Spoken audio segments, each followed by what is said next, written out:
নমস্কার বন্ধুরা, সবাইকে আমার চ্যানেলে স্বাগত। আজ বানাবো কোনো রকম কলা পাতা কিংবা মাটির উনুন কিংবা চিনি ছাড়াই পোড়া পিঠে।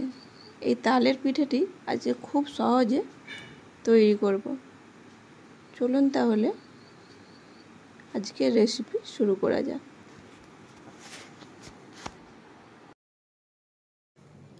তাল থেকে তালের রস বের করতে আমরা কম বেশি সবাই পদ্ধতি জানি, তাই আজ তালের রস বের করার পদ্ধতিটা শেয়ার করলাম না।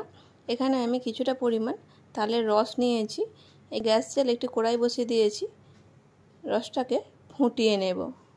আজকে আমি কোনো রকম চিনি ব্যবহার করব না, তাই এই তালের মধ্যে দিয়ে দেব পরিমাণ মতো আখের গুড়। আপনারা যদি চান তাহলে চিনি আর গুড় সমান মাপে দিতে পারেন, কিংবা শুধু চিনি কিংবা শুধু গুড় ব্যবহার করতে পারেন। মিষ্টিটা আপনারা আপনাদের পছন্দ অনুযায়ী দেবেন। আমি আমার পছন্দ অনুযায়ী মিষ্টিটা দিয়েছি। গুড়টাকে খুব ভালো করে তালের সাথে মিশিয়ে নেব। এই কাজটা একটু সময় নিয়ে করতে হবে। গ্যাসের চুলার আঁচটাকে আমি লোয়ে রেখেছি। আখের গুড় তালের সাথে মিশে গেছে, তালের কালারটাও চেঞ্জ হয়ে গেছে।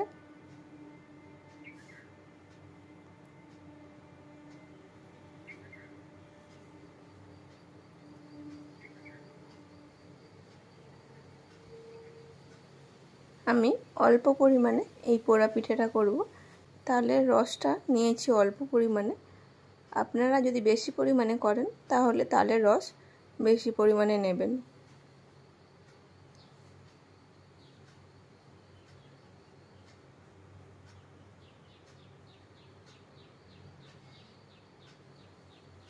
খুব ভালোভাবে ফুটে গেছে।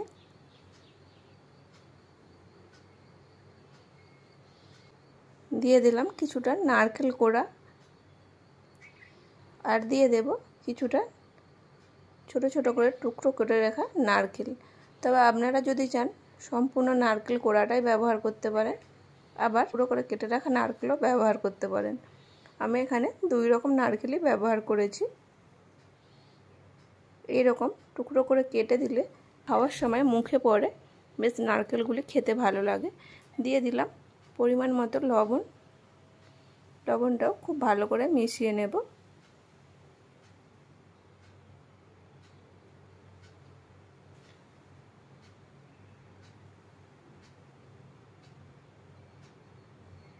এইবার দিয়ে দেব কিছুটা পরিমাণ লিকুইড দুধ। লিকুইড দুধের সাথে আমি 2 চামচ গুঁড়ো দুধ মিশিয়ে নিয়েছি। তবে আপনারা চাইলে শুধু লিকুইড দুধ দিয়ে এই পিঠেটা তৈরি করে নিতে পারেন। যদি না চান তাহলে দুধটা দেবেন না। দুধটা দিলে পিঠেটার স্বাদ একটু বেশি হয়। সব কিছু খুব ভালোভাবে মিশে গেছে। এবার এখানে আমি কিছুটা চালের গুঁড়ি নিয়েছি। চালের গুঁড়িটা অল্প অল্প করে দিয়ে এইভাবে মিশিয়ে নেব। এখানে আমি শুকনো চালের গুঁড়ি ব্যবহার করেছি, তবে আপনারা চাইলে ভেজা চালের গুঁড়িটাও ব্যবহার করতে পারেন। এখানে 2টি ছোট এলাচকে বীজটা দিয়ে দিয়েছি, খোসাটা আর দেব না, ফেলে দেব। খুব ভালো করে এইভাবে মিশিয়ে নিতে হবে। প্রচণ্ড পরিমাণে গরম রয়েছে, হাত দিয়ে মেশানো যাবে না, তাই স্প্যাচুলা দিয়ে এইভাবে আমি মিশিয়ে নেব।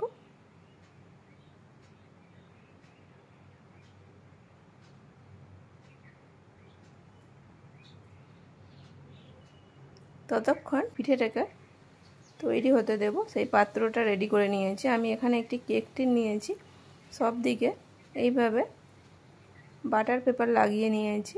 তবে আপনারা যদি হাতের কাছে কলা পাতা পান সেটা দিলেও হবে। আমি যেহেতু আজ কোনো রকম কলা পাতা, মাটির উনুন আর চিনি ছাড়া তৈরি করব বলেছি, তাই এইভাবে আমি বাটার পেপার দিয়ে দিলাম, দিয়ে অল্প তেল ব্রাশ করে নিলাম। এবারে আগে থেকে যে পিঠের জন্য ডোটি তৈরি করে রেখেছিলাম এইভাবে দিয়ে দেব। সম্পূর্ণটাই দিয়ে হাত দিয়ে চেপে চেপে সমান করে দিতে হবে।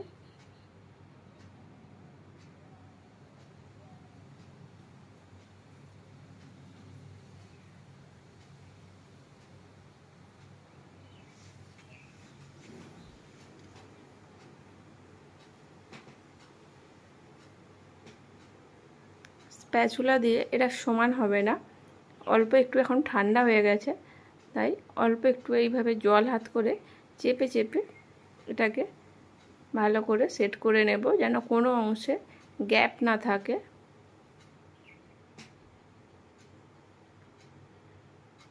উপরিভাগটা একেবারে সমান করে নিয়েছি।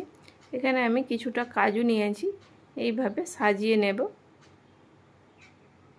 তবে আপনারা যদি চান তাহলে কোনো রকম কাজু ছাড়াও শুধুমাত্র নারকেলের যে ছোট ছোট টুকরো করে কেটে রেখেছিলাম সেই কিছু নারকেলের যে ছোট টুকরো ব্যবহার করেছি সেই কিছু টুকরো আপনারা নিয়ে এই উপরে সাজিয়ে দিতে পারেন।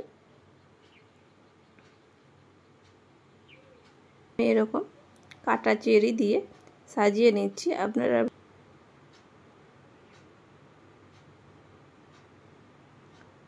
এইভাবে সুন্দর করে সাজিয়ে নিয়েছি, এইভাবে সুন্দর করে সাজিয়ে নিয়েছি। এরকম একটি কোড়ার উপর স্ট্যান্ডকে আমি উল্টো করে দিয়েছি, সোজা করে দিলে ওপরে কিছু ঢাকনা দেওয়া যাবে না, তাই আমি উল্টে দিয়েছি। স্ট্যান্ডের উপর বসিয়ে দিলাম। এবারে ঢেকে 35 থেকে 40 মিনিট এটিকে বেক হতে দেব। ফিরে 40 মিনিট 35 মিনিট পর চেক করেছিলাম, একটু বাকি ছিল।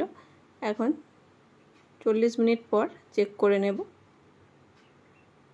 টুথপিকটা ক্লিন বেরিয়ে এসেছে, আর এটা হয়ে যাওয়ার সাথে সাথে সাইড আলগা হয়ে গেছে, তাই আমি বাটার পেপারটা বাইরে বের করে নিয়েছি। ঠান্ডা করে এইভাবে টুকরো টুকরো করে কেটে নেব, কোনো অংশে আটকে যায়নি। অবশ্যই এটাকে লো আঁচে রেডি করতে হবে। কত সুন্দর বেক হয়েছে দেখুন বন্ধুরা।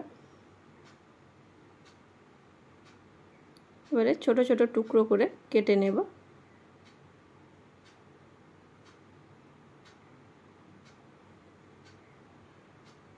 খুব সুন্দর বেক হয়েছে।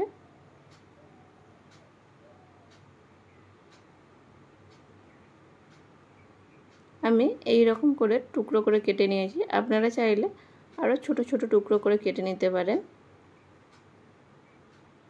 দেখলেন বন্ধুরা কত সহজে কোনো রকম ঝামেলা ছাড়াই তৈরি হয়ে গেল তালের পোড়া পিঠে। আর কতটা সুন্দর ভেতরটা কুক হয়েছে দেখুন।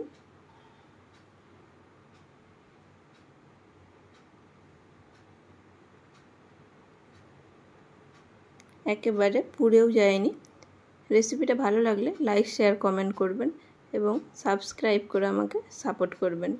এতক্ষণ আপনাদের মূল্যবান সময় নিয়ে ভিডিওটা দেখার জন্য অনেক ধন্যবাদ।